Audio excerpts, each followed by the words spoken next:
Today on CHTV, how to get involved with the Ghosts and Goblins event. Entertainment has an update on our performing arts students. Hungry?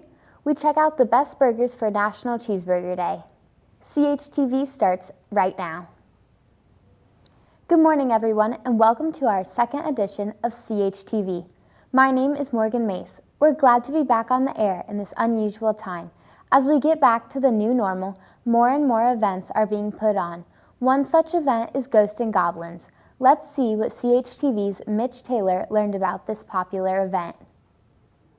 Hello, Carmel High School. My name is Mitch Taylor from CHTV, and I'm here with the Executive Director of the Carmel Education Foundation to talk about the Ghosts and Goblins event this year. So without further ado, go ahead and introduce yourself and tell us a little about your role in this. Sure. My name is Jennifer Penix. I am the Executive Director for the Carmel Education Foundation. In the foundation, we work with all of the schools to raise funds to provide scholarships for Carmel High School seniors. And our annual event is Ghosts and Goblins, which is going to look different this year. So instead, we're doing Ghosts and Goblins Go.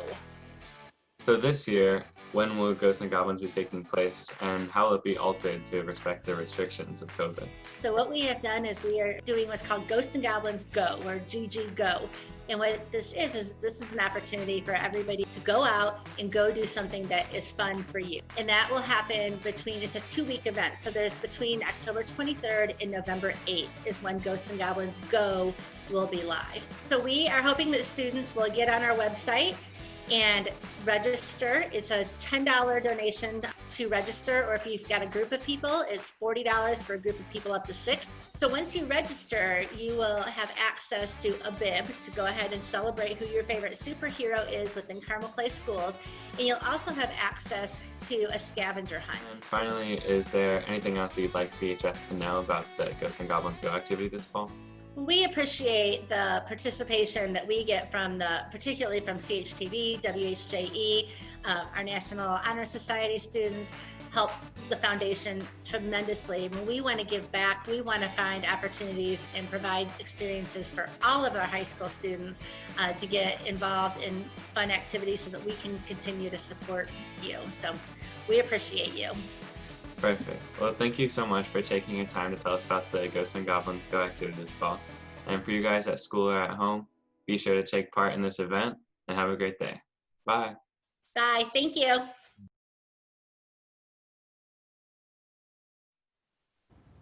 We hope everyone will take part in the Ghosts and Goblins run and remember to wear your costumes. Thanks, Mitch, for that piece. Now over to CHTV's Sports Director, Matt Placzek, with our sports announcements. Good morning, Greyhounds. I'm Matthew Placzek here with your CHTV Sports Update. Last week, Swimming World named the Carmel Greyhounds boys and girls swimming teams as the best high school swim teams of the decade. Both the boys and the girls won the title in a mock competition in which the best times for certain events were assembled and compared.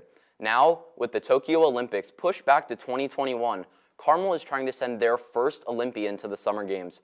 7 ex-Carmel swimmers, 4 girls and 3 boys, are in the running for a place on Team USA and will swim in the Olympic time trials next June. For the current Carmel swimmers, Coach Chris Plum has high hopes for the upcoming swimming season. Plum says that he has never seen times this fast in September for both the boys and the girls, which he attributes to the extra weightlifting done by the swimmers during quarantine.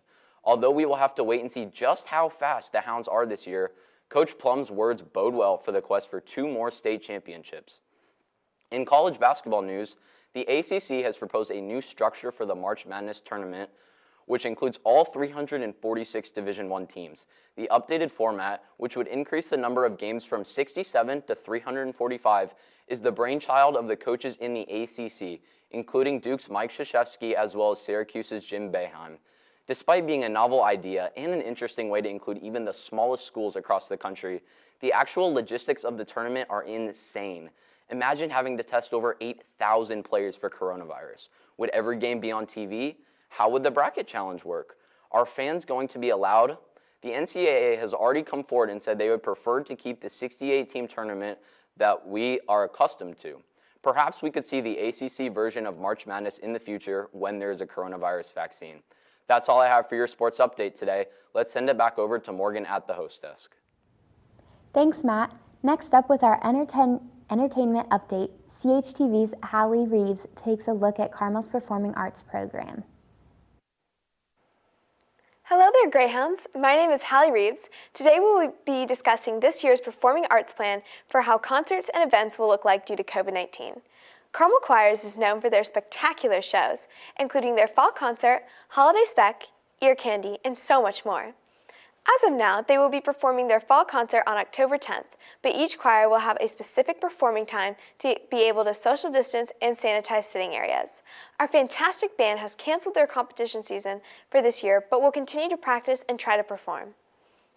In other news, Friday is National Cheeseburger Day, so head over to Brew Burger, Bub's, or Burger House. To celebrate, CHTV's food reviewer, Brooke Zurcher, put together a package. So let's take a look.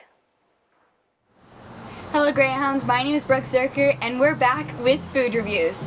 Today we're going to be going to 3 different burger places. We are going to Brew Burger, Bub's Burgers, as well as Burger House. At each of the 3 locations I'm going to be going over price, overall service, and then overall taste. So I first went to Brew Burger and I got their signature burger, which is also called the Brew Burger. There are a bunch of really good ingredients on it, including caramelized onions. On a scale of 1 to 5, I definitely have to give Brew Burger a 5 on taste.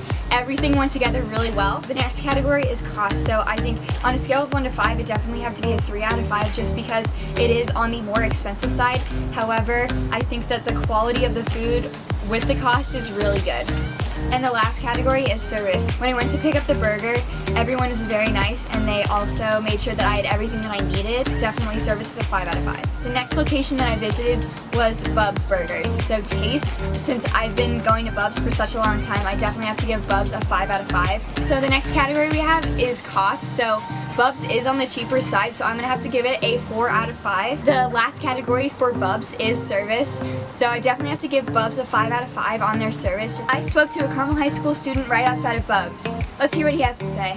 I really like Bub's. I've been here a lot. I've been here multiple times, like during my childhood and for my birthday, so they got good food and good prices, so yeah, it's good all around.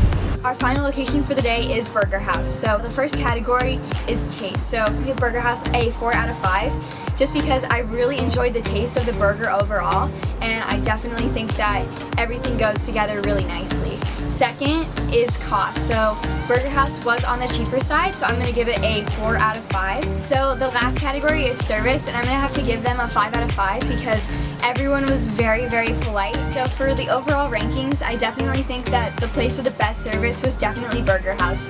Everyone was so polite. For overall cost, I definitely think that Bub's was the leader in that category. For overall taste, this is a really hard decision, but I definitely think I'm going to have to go with Brew Burger just because with all the different toppings that I got on the Brew Burger, I definitely think that it was the winner. But all 3 locations today had amazing service, price, as well as taste. So I would definitely recommend any of the 3 restaurants if you're looking for a great burger. From CHTV, this has been Brooke Zurcher.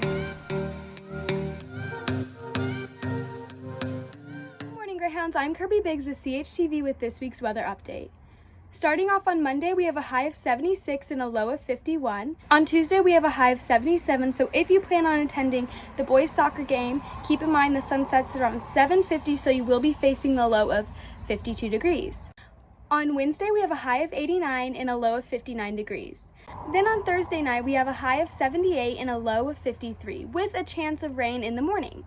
Starting the weekend off on Friday, the boys varsity football team will be at Lawrence with a high of 75 and a low of 50 degrees. Following Friday, both Saturday and Sunday, there will be a high of 74 and a low of 53. I hope you have a great week, Greyhounds. Brooke. And don't forget about Pet of the Week. We loved seeing all your pets last year, so be sure to send in the best picture of your furry friend for our segment. Send photos to carmeltv99@gmail.com or on the Instagram at carmeltv. Back to you, Morgan. Thank you for tuning into CHTV.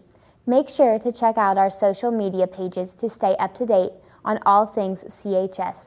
I'm Morgan Mace with CHTV. Have a great rest of your week, Carmel.